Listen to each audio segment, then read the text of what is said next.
Nakilala ng GMA News ang ilang ordinaryo nating kababayan na tila kabiyak ng na bunga o look-alike daw ng ilang sikat na personalidad. Kabilang na riyan ang isang sapatero mula sa Dagupan City, Pangasinan na kahawig daw si Pangulong Noynoy Aquino. May news to go si Jamie Santos. Kung ang ibang tao todo maka-emote sa panggagaya sa kanilang idolo, ibahin nyo sila. Ang sapaterong si Pinoy, si Venancio, aakalain mong doppelganger ni Pangulong Noynoy. Ako si Venancio Medina, ang Pinoy ng Dagupan. Kung minsan pag nakita ko, puro gano'n sila sa akin, nagsasayin sila ng ganyan, letter L.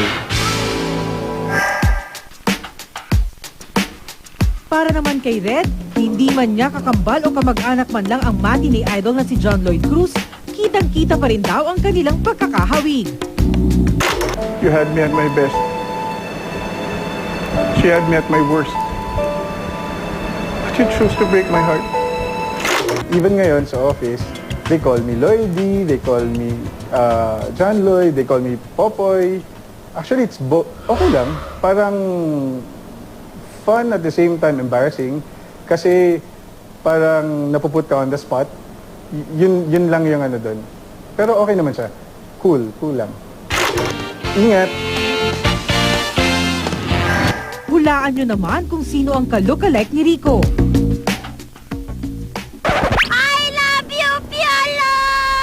Kahit saan nga raw siya magpunta, palagi raw siyang mapagkakamalang si Piolo Pascual. Merong mga comment na hindi naman, si Piolo nga.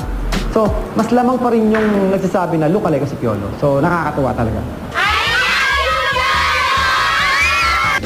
Sa humigit kumulang 105 billion ngayong Pilipino sa ating bansa, swerte raw kung may sikat kang kamukha. Pero sa totoo lang, tayo pa rin ang may kapangyarihang lumikha ng sarili nating pangalan at tayo rin ang gumuguhit ng sarili nating tadhana.